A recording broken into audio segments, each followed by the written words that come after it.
Welcome to Must Have Classics, where we restore history one classic at a time.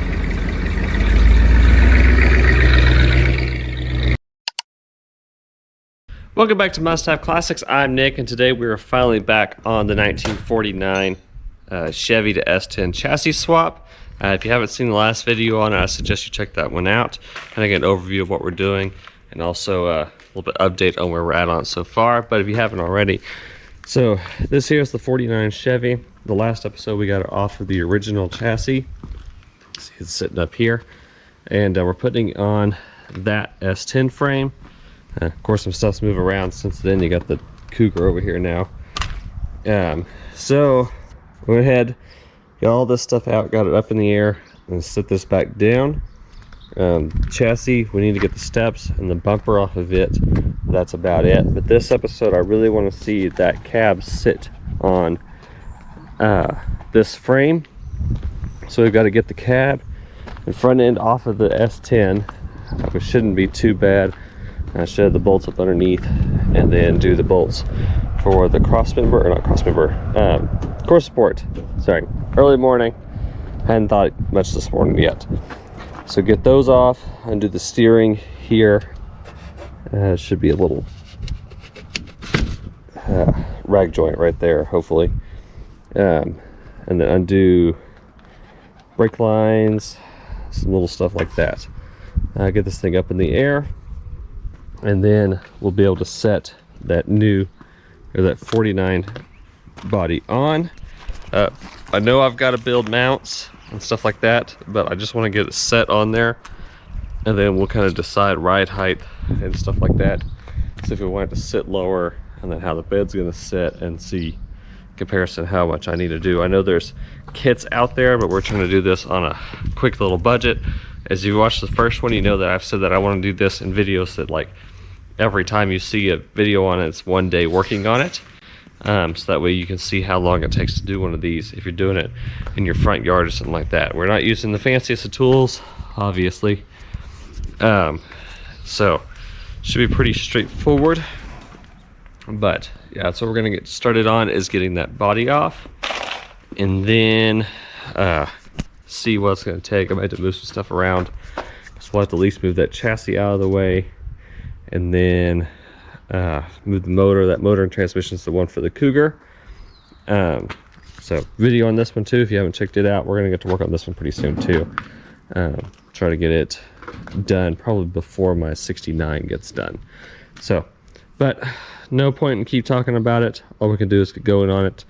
So let's get to work on this chassis on this S10, see if we can get this thing swapped over today. So let's get going on it.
Well, the time has come to do the sketchiest part of all this.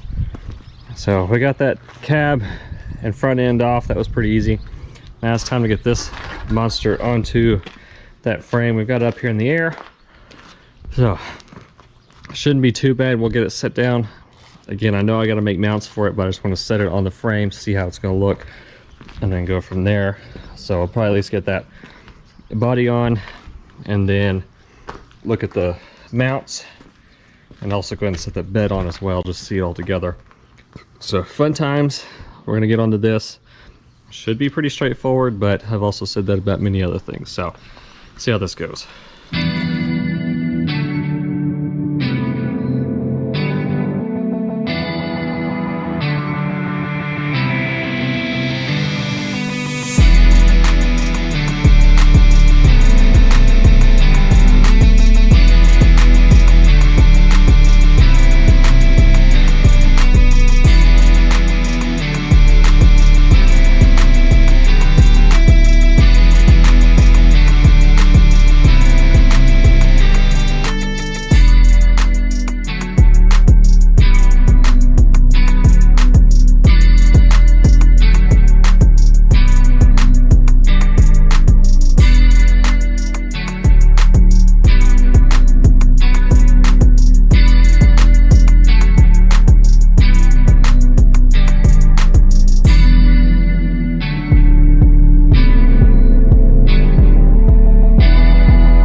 Well, what a day. So some of this I couldn't film as it was a lot of just adjusting. We spent probably an hour and a half just trying to get this to set somewhat, you know, the right way. We also set the bed back on it. Of course, it's just kind of sitting there.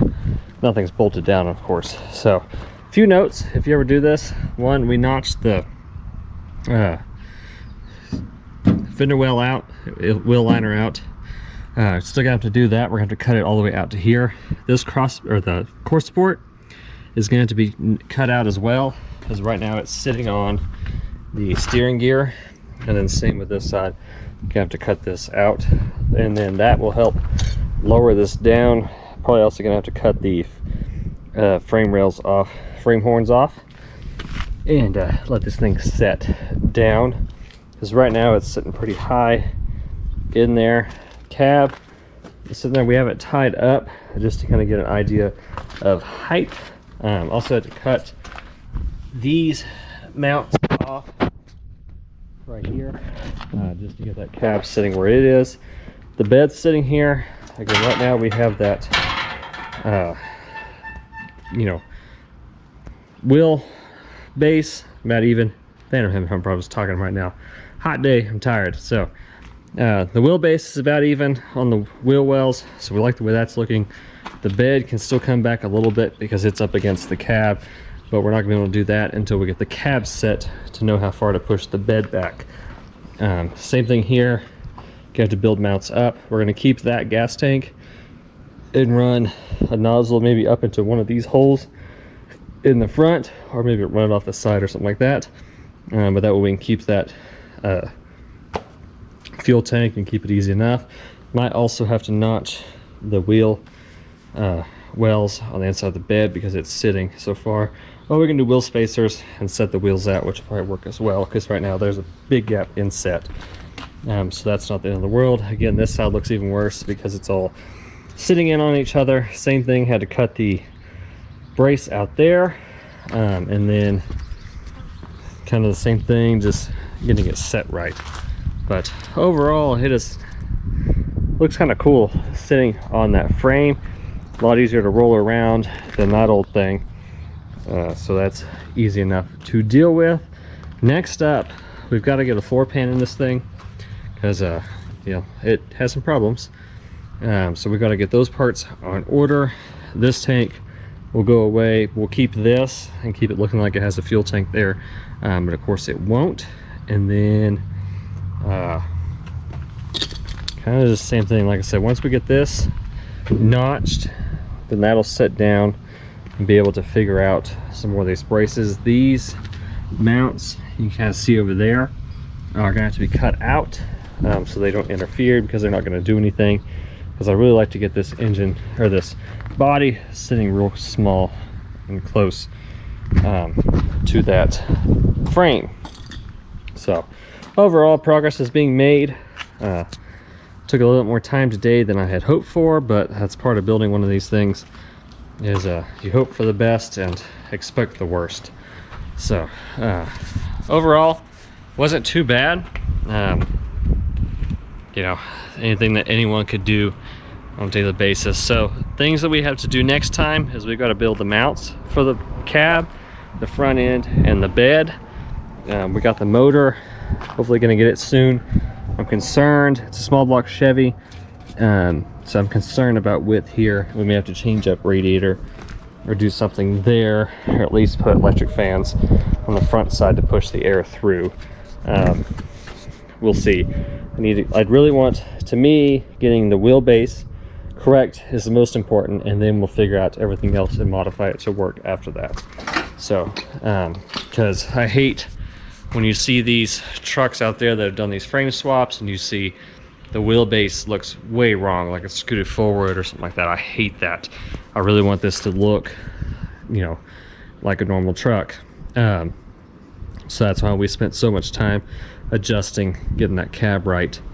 Mostly we had the problems with that core support. So that will all have to be the next episode. Like I said, I'm trying to do this in day, you know, how many days it takes to work on it. That's the dates that we have on videos. So this is day 2. And considering that we have probably, let's see, today we have 5 hours of work into it. And last time I think we had 4. So 9 hours worth of work to go from 2 complete pickups to a hobbled together pickup. I would say it's pretty good. So definitely doable for anyone to do. It's just, it takes some time, and now's where the harder part comes in fabrication and all that. So we're gonna get some square tubing or rectangle tubing and do that, get the floor pan in. That'll all be the next episode. At least the mounts will be. We'll do the floor pan after that, because if I need to notch that pan out or even like channel it up, I'll do that instead of putting in a brand new floor pan and then pulling it out. So that'll be in the next episode. Like I said, check out the last video on this one. Check out some of the other videos we have as well. We've got videos on the 67 Cougar. There's the 58 Chevy back there in the corner. Probably some videos on that Cadillac coming out as well. So subscribe to the channel if you haven't already to see more stuff like that and all the other builds we have coming out. And check us out on Facebook at Must Have Classics Raws, RELLS, Instagram at Must Have Classics. And we'll see you back in the next episode. And remember, get those classics out and enjoy as much as you can.